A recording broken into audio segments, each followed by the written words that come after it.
Hello students, आज के lecture में हम एप्लीकेशन ऑफ डेरिवेटिव का एक नया टॉपिक स्टार्ट करेंगे। टॉपिक का नाम है मोनोटोनिसिटी। इसको आप इंक्रीजिंग या फिर डिक्रीजिंग फंक्शन के नाम से भी जानते होंगे। अच्छा, आज वाले लेक्चर में हम बहुत ही बेसिक कॉन्सेप्ट मतलब डेफिनेशन, इंट्रोडक्शन का पार्ट और मोनोटोनिसिटी ग्राफिकली चेक करना सीखेंगे। अच्छा, जो टेस्ट होते हैं मोनोटोनिसिटी के वो हम नेक्स्ट के लेक्चर में बात करेंगे और फिर उसको कॉम्पिटिटिव लेवल पे लेके जाएंगे नेक्स्ट वाले लेक्चर में। आज का टॉपिक बिल्कुल इंट्रोडक्टरी लेक्चर है, ध्यान से सुनना। मोनोटोनिसिटी होता क्या है? देखो, बहुत बेसिक सी डेफिनेशन है। मोनोटोनिसिटी क्या होता है? Study of increasing and decreasing behaviour of a function, कि फंक्शन कभी इंक्रीज करेगा, डिक्रीज करेगा या फिर वो कांस्टेंट ही हो जाएगा। तो पर्टिकुलर किसी एक पॉइंट पे अगर आपको मोनोटोनिसिटी चेक करनी है तो आज के लेक्चर में तो वही आपको मैं बताऊंगा। नेक्स्ट लेक्चर में आप इंटरवल पे भी मोनोटोनिसिटी चेक करोगे। एक बेसिक सा मैंने आपको ग्राफ दिया, बेसिक से एक ग्राफ दिया और आपको यह बोला गया है कि आप अपना पेन पकड़ो, बिल्कुल ग्राफ के लेफ्ट पॉइंट पे यहां पर अपना पेन मार्कर जो भी है आपके पास, ठीक है, मेरे पास तो फिंगर है, तो फिंगर से हम यहां पे बात कर रहे हैं कि ये लेफ्ट से ग्राफ का मैंने पार्ट ट्रेस करना स्टार्ट किया और मैंने देखा कि मेरा जो पेन, ये जो फिंगर है वो ऊपर जा रही है, नीचे जा रही है। तो आपको दिख रहा है ये बात, ये जो फिंगर है ऊपर जा रही है। अगर ये ऊपर की तरफ ग्राफ ट्रेस हो रहा है तो ये पार्ट किसका हो गया बच्चों? इंक्रीजिंग फंक्शन का। यहां पे जो फंक्शन है वो इंक्रीज हो रहा है। हमेशा लेफ्ट टू राइट आप पेंसिल को, पेन को मूव करोगे, मार्कर को मूव करोगे तो लेफ्ट टू राइट अगर आपने देखा ग्राफ ऊपर की तरफ जा रहा है तो ये इंक्रीजिंग फंक्शन है। अच्छा, फिर यहां से क्या हुआ? जीरो के बाद ग्राफ नीचे आना शुरू हो गया टिल 2 तक। तो ये जो पोर्शन है ये क्या है? सारा ये डिक्रीजिंग फंक्शन का पोर्शन हो गया। डिक्रीजिंग को हम ऐसे बना देंगे, एरो डाउनवर्ड, डिक्रीजिंग फंक्शन। और 2 से लेके 4 तक, ये देखो 2 से लेके 4 तक फिर क्या हुआ? ये इंक्रीजिंग नेचर में आ गया। और 4 से आगे ये चेंज नहीं हो रहा, ये हो गया कांस्टेंट। तो ये मोनोटोनिसिटी का मतलब क्या हुआ कि आप ग्राफ का ना बिहेवियर चेक कर रहे हो कि किस पॉइंट पे या किस पर्टिकुलर इंटरवल में आपका ग्राफ इंक्रीज हो रहा है या डिक्रीज हो रहा है या फिर वो चेंज ही नहीं हो रहा, कांस्टेंट है। तो जैसे यहां पे आपको क्या दिख रहा है कि आपका फंक्शन एक बार इंक्रीजिंग किसमें है? ये तो लेफ्ट साइड माइनस इंफिनिटी ले लेते हैं, माइनस इंफिनिटी से 0 में ग्राफिकली बात कर रहे हैं हम, ठीक है। यहां पे क्या हुआ? डिक्रीजिंग किसमें है? 0 से 2 में। फिर इंक्रीजिंग किसमें हो गया? 2 से 4 और 4 से आगे टिल इंफिनिटी तक ये तो ग्राफ कांस्टेंट हो गया, ठीक है। ये मैं आपको ग्राफिकली विजुअलाइज करना सिखा रहा हूं कि अगर आपके सामने ग्राफ है तो इंक्रीजिंग और डिक्रीजिंग कैसे जज कर सकते हो, उसका मोनोटोनिक बिहेवियर। मोनोटोनिक का मतलब क्या होता है कि या तो फंक्शन इंक्रीजिंग हो जाए या फंक्शन डिक्रीजिंग हो जाए, ये मोनोटोनिक होता है, ठीक है। तो मोनोटोनिसिटी हम चेक कर रहे हैं। यहां पे तो क्या हो रहा है? मोनोटोनिसिटी हर एक जगह आपको चेंज होते ही दिख रही है। माइनस इंफिनिटी से 0 में मोनोटोनिसिटी इंक्रीजिंग थी, 0 से 2 में डिक्रीजिंग हो गई, देन इंक्रीजिंग और फिर तो कांस्टेंट ही हो गया। इसको मैथमेटिकली कैसे चेक करेंगे वो भी आगे बात करेंगे, ठीक है। देखते आगे। अब मोनोटोनिसिटी जो हम बात कर रहे हैं वो अभी आज के लेक्चर में मैं आपको बोल रहा हूं सिर्फ एक पॉइंट पे चेक करेंगे, सिर्फ एक पॉइंट पे चेक करेंगे। आप एक फंक्शन कंसिडर करोगे, पर्टिकुलर एक फंक्शन, किसी एक ओपन इंटरवल में आपको फंक्शन डिफाइंड होगा।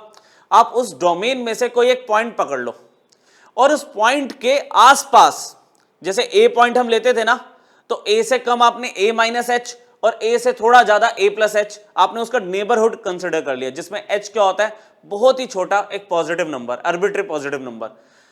अगर आप उस ए के आसपास, क्या बोला आपको? Neighbourhood around x equal to a, अगर उसके आसपास आप चेक करते हो तो 4 पॉसिबिलिटीज अराइज हो सकती है मोनोटोनिसिटी की। सबसे पहली पॉसिबिलिटी क्या होती है कि फंक्शन में बी स्ट्रिक्टली इंक्रीजिंग हो। सेकंड पॉसिबिलिटी अराइज हो सकती है कि फंक्शन स्ट्रिक्टली डिक्रीजिंग होगा। अभी सबका मतलब आपको बहुत क्लियरली समझ आ जाएगा। थर्ड पॉसिबिलिटी हो सकती है आपकी नॉन डिक्रीजिंग फंक्शन। ये नॉन डिक्रीजिंग मतलब क्या हुआ? नॉन डिक्रीजिंग मतलब क्या हुआ कि सिर्फ डिक्रीज नहीं हो सकता, वो इंक्रीज भी हो रहा है और मे बी कांस्टेंट भी हो। इसका मतलब ये होगा लास्ट नॉन इंक्रीजिंग फंक्शन, मतलब इंक्रीज नहीं होगा सिर्फ, वो डिक्रीज भी हो सकता है और कांस्टेंट भी हो सकता है, ठीक है।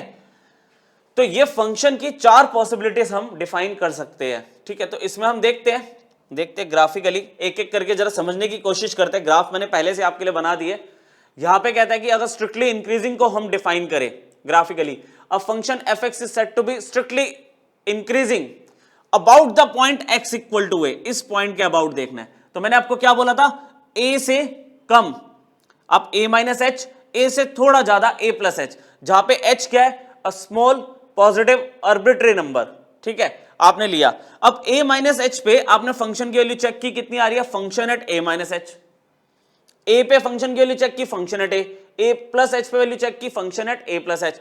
अब आप जरा ध्यान से देखो इसमें कि इसको यहां पे लिख लेता हूं, function at a minus h, function at a और function at a plus h. इसमें कंडीशन देखना, a माइनस एच की वैल्यू देखो फंक्शन एट ए से क्या कम है, ध्यान से देखो, a माइनस एच की value, function at a minus H की वैल्यू और ये फंक्शन एट a की वैल्यू आपको क्लियरली दिख पा रहा है कि a माइनस एच की वैल्यू फंक्शन एट a से कम है, और सिमिलरली a प्लस एच की वैल्यू फंक्शन एट a से और ज्यादा है। मतलब मैं फंक्शन एट a पे कंपेयर कर रहा हूं, यहां पे फंक्शन एट a पर, ठीक है, a माइनस एच की वैल्यू फंक्शन एट a से कम है, लेकिन a प्लस एच वाली जो फंक्शन की वैल्यू है फंक्शन एट a से ज्यादा है। तो ये जो कंडीशन आपको दिख रही है, ये स्ट्रिक्टली इंक्रीजिंग फंक्शन की कंडीशन है। आप देखो ना, मार्कर को या पेन को पकड़ो, ये बिल्कुल ग्राफ ऊपर की तरफ जा रहा है, from left to right check करते हैं, स्ट्रिक्टली इंक्रीजिंग है, ठीक। तो इसकी मैथमेटिकल फॉर्म ये होती है, ये होती है। अच्छा एक और, ये तो हो गया बिल्कुल कॉन्टिन्यूस ग्राफ। अच्छा इसमें कॉन्टिन्यूस हो ग्राफ, डिफरेंशिएबल हो ग्राफ या ना हो, फर्क नहीं पड़ता, हम इसमें मोनोटोनिसिटी चेक कर सकते हैं। अब ये जैसे ये मेरा नॉन कॉन्टिन्यूस है, डिसकॉन्टिन्यूस फंक्शन का ग्राफ है, दिख ही रहा आपको क्लियरली, पर क्या ये इंक्रीजिंग या डिक्रीजिंग का बिहेवियर फॉलो कर रहा है, आप देखना इसमें function at a minus H की वैल्यू आपको दिख रही है, ठीक है, function at a minus H की वैल्यू ये है, फंक्शन एट a की वैल्यू ये हो गई, और function at a plus H की वैल्यू और ऊपर है, ठीक है, ये आपकी और ऊपर हो जाएगी, ये फंक्शन एट a हो गया, ये function at a plus H हो गया, ठीक है, ये आपका function at a minus H, ये फंक्शन एट a और वो function at a plus H. तो इसमें भी आपको क्या दिख रहा है कि a माइनस एच की वैल्यू फंक्शन एट a से कम है, और फंक्शन एट a की value function at a plus h से कम है। तो ये किसका ग्राफ है, स्ट्रिक्टली इंक्रीजिंग फंक्शन का ग्राफ है, ग्राफिकली आप जज कर सकते हो, ठीक है। ये मैथमेटिकल फॉर्म आपको क्लियर अगर हो गई तो, ठीक। देखे आगे, स्ट्रिक्टली डिक्रीजिंग को देखे, ऑपोजिट है ग्राफ, ऑब्वियसली ऑपोजिट होगा। इसमें आप लेफ्ट टू राइट देखो चल रहे हो तो नीचे की तरफ आ रहा है ग्राफ, तो इसकी मैथमेटिकल फॉर्म क्या बन रही है, इसकी mathematical form function at a minus h, function at a और function at a plus H. आप देखो यहां पे function at a minus H की वैल्यू ये, फंक्शन एट a की ये, function at a plus H की ये, a माइनस एच की वैल्यू सबसे ज्यादा है फंक्शन एट a से। अच्छा function at a plus h से भी ज्यादा है, ये देखो। तो ये आपकी किसकी डेफिनेशन बन गई, स्ट्रिक्टली डिक्रीजिंग की, स्ट्रिक्टली डिक्रीजिंग की बन गई डेफिनेशन, ठीक है। अच्छा इसमें भी ये डिसकंटिन्यूअस ग्राफ है, तो इसमें आप चेक करो ना, function at a minus H की वैल्यू ये, फिर फंक्शन एट a नीचे, function at a plus H सबसे नीचे। तो यहां पर भी तो कंडीशन यही चल रही है कि a माइनस एच की जो वैल्यू है वो फंक्शन एट a से बड़ी है, और function at a plus h से बड़ा है। तो a पॉइंट के नेबरहुड में मैं चेक कर रहा हूं, a पॉइंट के नेबरहुड में a माइनस एच वाली वैल्यू अगर सबसे ज्यादा है और a प्लस एच वैल्यू सबसे छोटी है as compared to function at a, तो ये मेरा स्ट्रिक्टली डिक्रीजिंग फंक्शन का ग्राफ है। आई बात समझ, ठीक है। स्ट्रिक्टली इंक्रीजिंग क्लियर हो गया और स्ट्रिक्टली डिक्रीजिंग क्लियर हो गया। इसके बाद हमारे पास आता है नॉन डिक्रीजिंग फंक्शन। जब मैं टाइप बता रहा था तो मैंने आपको क्या बोला था, नॉन डिक्रीजिंग फंक्शन में क्या होता है कि फंक्शन डिक्रीज नहीं होगा, वो इंक्रीज होगा और मे बी कांस्टेंट हो जाए आगे चल के। जैसे यहां पर a माइनस एच, देखो लेफ्ट टू राइट मेरा ग्राफ इंक्रीज हो रहा है, फिर आगे कांस्टेंट हो गया। तो यहां पर पॉसिबिलिटी क्या बनती है बच्चों, function at a minus H लिखा, फंक्शन एट a लिखा और function at a plus H ले लिया, क्या बनेगी इनइक्वालिटी, इनइक्वालिटी क्या बनेगी, आप देखो a माइनस एच की वैल्यू यहां पर है और a की वैल्यू उससे ऊपर है, मतलब a माइनस एच की वैल्यू फंक्शन एट a से कम है, लेकिन फंक्शन एट a और function at a plus H की वैल्यू क्या है, वो तो इक्वल है। अच्छा यहां पे क्या होता है, फिर ये स्ट्रिक्ट इनइक्वालिटी नहीं रहती, आपको बोल रहा है कि जैसे ये पार्ट a माइनस एच और a को कंपेयर किया तो ये कम है, कह रहे ये बराबर भी हो सकता था, ये बराबर भी हो सकता था, मतलब बहुत सारी पॉसिबिलिटीज होती है ना। ये जो अभी ग्राफ दिख रहा है, पर्टिकुलरली ये जो ग्राफ दिख रहा है उसमें मैं आपको बता देता हूं, इसमें ये दिख रहा है कि a माइनस एच की वैल्यू आपकी फंक्शन एट a से कम है, लेकिन फंक्शन एट a किसके इक्वल है, function at a plus H के। मतलब इस ग्राफ की इनइक्वालिटी ये बन रही है। ओवरऑल इनइक्वालिटी क्या होती है नॉन डिक्रीजिंग फंक्शन की, कि ये दोनों लेस देन भी हो सकता है, मतलब a minus h function at a से इक्वल भी हो सकता है, same function at a plus h से कम भी हो सकता है, इक्वल भी हो सकता है। जैसे इस पर्टिकुलर ग्राफ में मुझे क्या दिख रहा है, function at a plus H के इक्वल हो गया और a माइनस एच की वैल्यू फंक्शन एट a से कम है, तो हो तो इंक्रीज रहा है ना, देन कांस्टेंट हो गया, तो ये नॉन डिक्रीजिंग फंक्शन की कैटेगरी में चला जाता है। ठीक है, अभी एक क्वेश्चन लेंगे मिक्स में, जिसमें सारे ग्राफ आपको एक साथ दिए होंगे और आप जज करोगे कि कौन सा टाइप का मोनोटोनिसिटी एग्जिस्ट कर रहा है। इसमें एक बार देख लो, इसमें क्या पॉसिबिलिटी है। देखो इसमें वही बात आ गई ना कि function at a minus H, ये देखो function at a minus H और फंक्शन एट a दोनों आपस में इक्वल है, लेकिन फंक्शन एट a की value function at a plus h से कम है। डिसकंटीन्यूअस फंक्शन लिया, लेकिन देखो वही बात हो गई ना, मैंने आपको बोला था ये दोनों इनइक्वालिटी में भी एग्जिस्ट कर सकते हैं, इक्वालिटी में भी एग्जिस्ट कर सकते हैं। देखो तो ये भी किसका फंक्शन है, नॉन डिक्रीजिंग फंक्शन का। डिक्रीज नहीं हुआ फंक्शन, बस इंक्रीज भी हो रहा है, कांस्टेंट भी है। उसमें पहले इंक्रीज होने के बाद कांस्टेंट हुआ, इसमें पहले कांस्टेंट था, फिर जंप मिली और फिर आपका इंक्रीज हो गया, मतलब जंप करके इंक्रीज हो गया फंक्शन। आई बात समझ। तो फोर्थ कैटेगरी हमारे पास क्या है इसमें, non increasing function. Non increasing क्या बोलेगा कि सिर्फ इंक्रीज नहीं हो सकता, डिक्रीज भी होगा, मे बी कांस्टेंट भी हो। तो यहां पर मैथमेटिकल फॉर्म तो पहले मैं आपके लिए लिख ही देता हूं, function at a minus h, function at a, इसी सीक्वेंस में लेना, क्योंकि लेफ्ट साइड वाला आपको पता है a माइनस एच होता है, a प्लस एच वाला आपका राइट साइड का होता है, इसी पैटर्न में लिखा। तो यहां पर इस पर्टिकुलर पॉसिबिलिटी में मुझे क्या दिख रहा है, function at a minus H is equal to function at a। ठीक है, ये फंक्शन एट a की वैल्यू हो गई और a माइनस एच की वैल्यू हो गई। यहां पे कह रहा है a प्लस एच की वैल्यू को अगर आप देखोगे तो वो वैल्यू क्या हो गई आपकी, कम हो गई। In short function at a की वैल्यू a प्लस एच से ज्यादा है। तो इसकी जो प्रॉपर डेफिनेशन बनती है ये बनती है। तो इसमें से हमने कौन सा केस ले लिया, ये दोनों इक्वल है, a माइनस एच और फंक्शन एट a इक्वल है, और function at a plus h से ज्यादा है। डिसकंटीन्यूअस की पॉसिबिलिटी यहां पे देखें, a माइनस एच आपका फंक्शन एट a से ज्यादा है। ठीक है, फंक्शन एट a आपको दिख रहा है, ये है फंक्शन एट a, और फिर वो function at a plus H के साथ कांस्टेंट हो गया। देख लो बच्चों, ये नॉन इंक्रीजिंग फंक्शन की डेफिनेशन है। ठीक है, इंट्रोडक्टरी पार्ट है, बहुत इजी है, इससे क्या आपको कॉन्सेप्ट पूरी तरह से थोड़ा क्लियर हो जाएगा। ठीक है, ग्राफ मैंने एक तरह से आपको पूरे समझा दिए। अब इसमें आगे क्या बनता है, कुछ 3-4 छोटे छोटे इंपॉर्टेंट पॉइंट है, ये पकड़ लो, बेसिक तैयार हो गया आपका इस टॉपिक का। ठीक है, आपको कहता है एफ एक्स अगर कांस्टेंट है in the neighbourhood of point x equal to a, अगर वह कांस्टेंट है तो उस केस में क्या होगा, याद करो अभी क्या बात हुई थी, अगर कांस्टेंट है तो नॉन इंक्रीजिंग हो सकता है कांस्टेंट वाले केस में। उससे पहले जो कांस्टेंट था उसमें क्या था, नॉन डिक्रीजिंग था। तो यहां पे क्या आएगा, इधर नॉन इंक्रीजिंग कांस्टेंट अगर है तो, और नॉन डिक्रीजिंग। ठीक है, वो बाकी का ग्राफ आपको बताता है, या तो वो नॉन इंक्रीजिंग होगा या वो नॉन डिक्रीजिंग होगा, अगर एफ एक्स तुम्हारा कांस्टेंट है in the neighbourhood of X equal to. किसी पॉइंट पे देख रहे हो ना, मे बी उस पॉइंट से थोड़ा आगे जाके ग्राफ का नेचर इंक्रीजिंग हो जाए या डिक्रीजिंग हो जाए, है ना। तो आप कांस्टेंट होता है तो इन दोनों में से कुछ भी बता सकते हो और लिख सकते हो बीच में। और सेकंड पॉइंट में कह रहा है मोनोटोनिसिटी आप एक फंक्शन की एक्स इक्वल टू ए पे चेक कर रहे हो, कह रहे वो तभी चेक करते हो if X equal to A lies in the domain of F. ठीक है, अगर x इक्वल टू ए वाला पॉइंट f के डोमेन में है तो आप मोनोटोनिसिटी चेक कर सकते हो।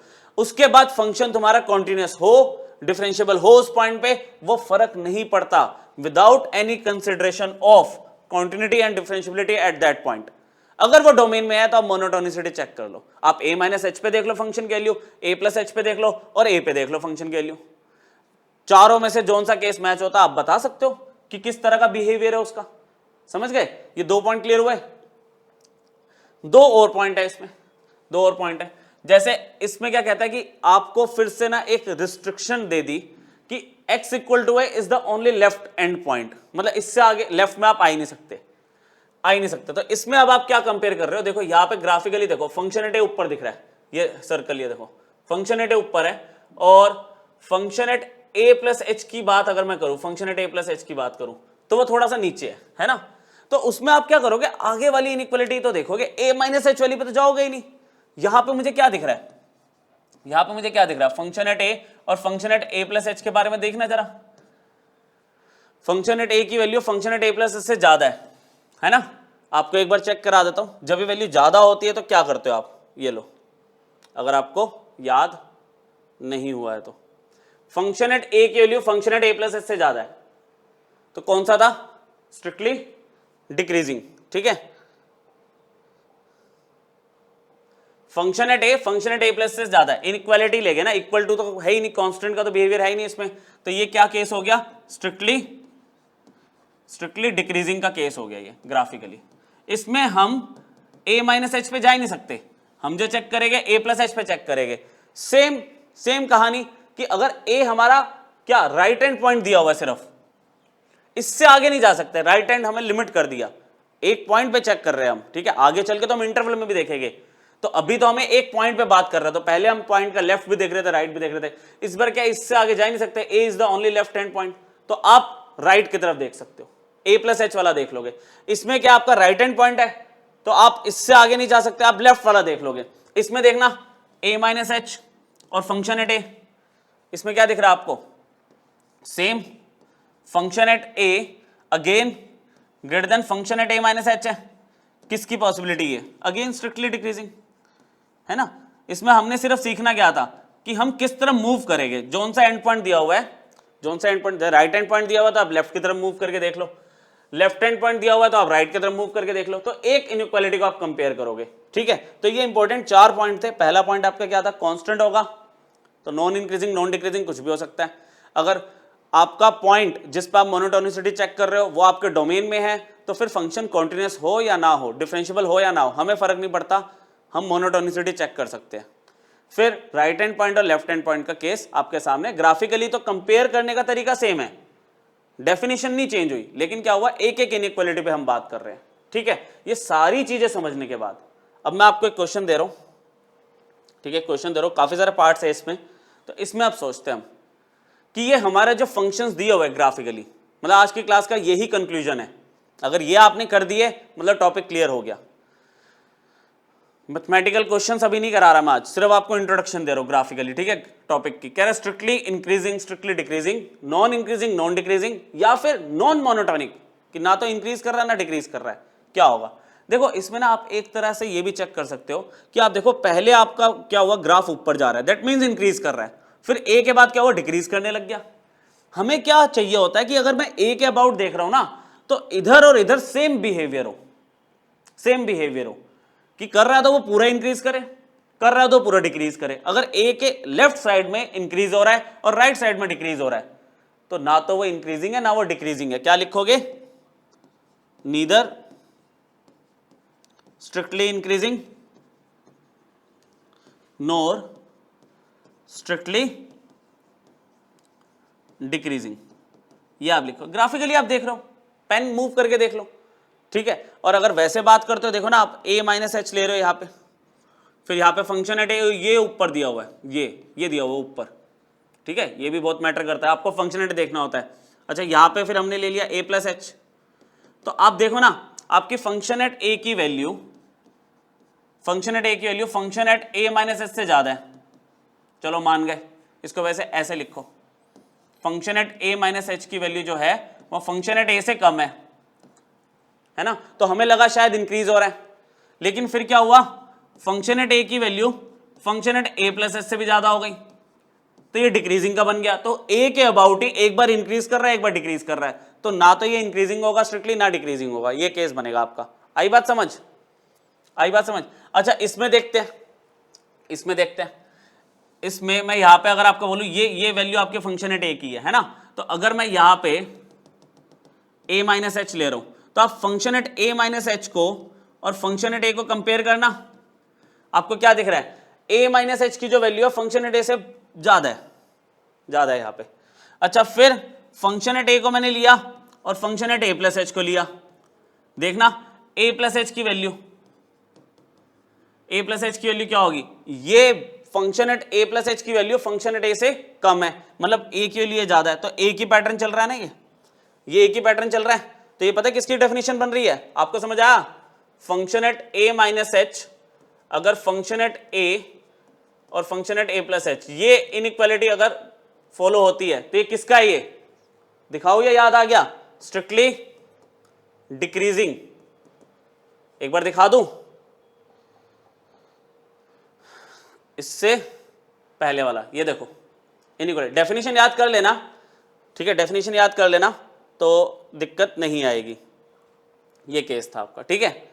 तो देखते हैं आगे भी है कुछ ग्राफ्स। ये देखो, अब ये ग्राफ क्या चल रहा है, इसमें देखो ये ऊपर गया फिर और ऊपर चला गया, ठीक है। ग्राफिकली अगर पेन से ही बात करो तो ये किसका केस है, स्ट्रिक्टली इंक्रीजिंग का, ठीक है, स्ट्रिक्टली इंक्रीजिंग का।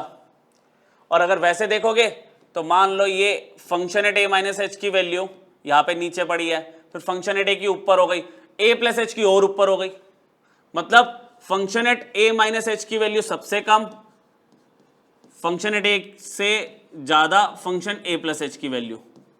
ये किसकी डेफिनेशन है, स्ट्रिक्टली इंक्रीजिंग। अब पीछे जाके नहीं देख रहे, ठीक है, आप एक बार करके बैकवर्ड करके आप देख सकते हो, या फिर पॉइंट्स बना लेना, याद हो जाएगा, एक दो बार लिखोगे तो। इसको देखो आप, ये पहले क्या हो रहा है,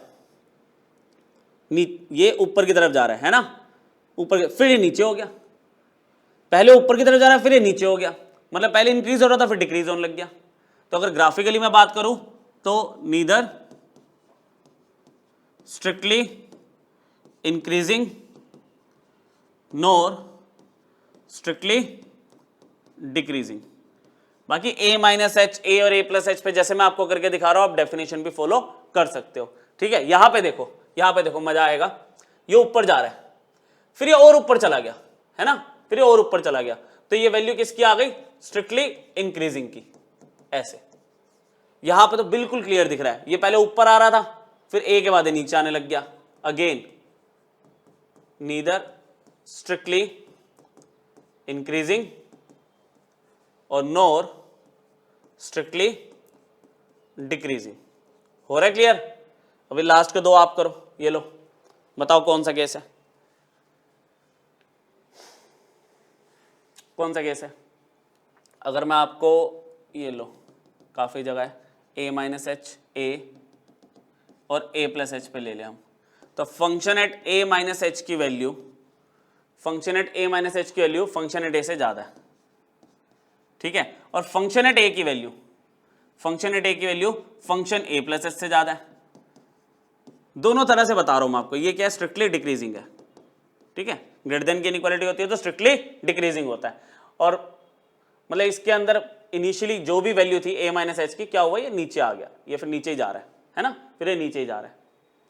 चलो अब यहां पे इसको देखो, ये क्या हुआ, ये देखो पहला एक कांस्टेंट फंक्शन का ग्राफ आ गया, ये पहले इंक्रीज हो रहा था और फिर क्या हुआ, कांस्टेंट हो गया। जब इंक्रीज हो रहा है, इंक्रीज हुआ और कांस्टेंट हो गया, तो मतलब डिक्रीज नहीं हुआ ये, तो ये क्या हुआ, नॉन डिक्रीजिंग फंक्शन। ये क्या होगा, नॉन डिक्रीजिंग फंक्शन। आई बात समझ आपको? बताओ क्लियर हुआ सारे पॉइंट्स जितना अभी हमने पढ़ा है? अब एक आप मैथमेटिकल क्वेश्चन लेके इस कॉन्सेप्ट को क्लियर कर लो। कह रहा बिहेवियर बताओ of the given function at x equal to 0। अभी तक मैंने ग्राफ की बात की, अब एक काम करते हैं, मैथमेटिकल जो एग्जाम में क्वेश्चंस आते हैं फाइनली उसको शुरू कर लेते हैं। आपको कहता है कि एट x इक्वल टू 0, बच्चों देखना फंक्शन की वैल्यू कितनी है, function at 0 will be equal to 1 upon में 1 plus 0 which is equal to 1।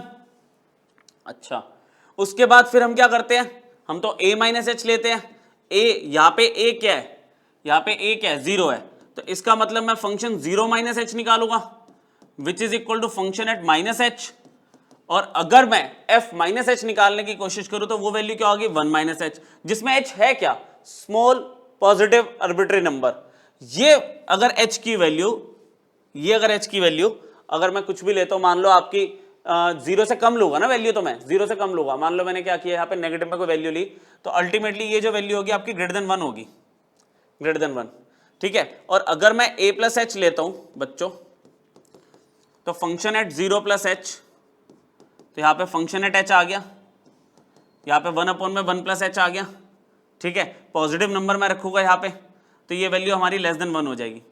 Positive number रख रहा हूं तो देखो 1 से कम हो जाएगी वैल्यू, मान लो 1 से कम हो गई 0.2 आ गया, तो अल्टीमेटली वैल्यू तो 1 से ज्यादा आ जाएगी। अच्छा यहाँ पे 1 से ज्यादा हो जाएगी वैल्यू, 1.2 हो गया मान लो, तो 1 डिवाइडेड बाय 1.2 1 से कम होगा। तो क्या ऑब्जर्व कर पा रहे हैं हम, कह रहा है function at 0 minus h, function जो है 0 माइनस एच का, ओहो क्या हो रहा है ये, फंक्शन 0 माइनस एच की वैल्यू और फंक्शन एट 0 की वैल्यू को अगर मैं कंपेयर करूं, ये 1 है और ये वैल्यू 1 से ज्यादा है, इसकी वैल्यू 1 थी ना, तो 0 माइनस एच की वैल्यू 1 से ज्यादा है।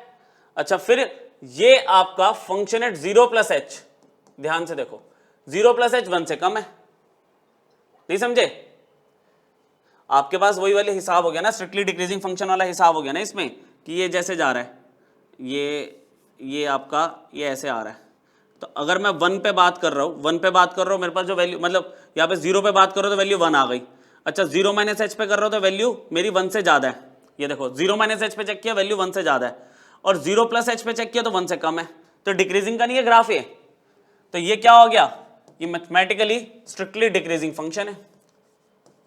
ठीक है बच्चों, बहुत ही लाइट सा मतलब लेक्चर था आज, बिल्कुल बेसिक आपको डेफिनेशन बताई, ग्राफिकली बताया मैंने कि किस तरह से मोनोटोनिसिटी आप चेक कर सकते हो, और एट अ पॉइंट हमने मोनोटोनिसिटी को देख के क्लोज कर दिया।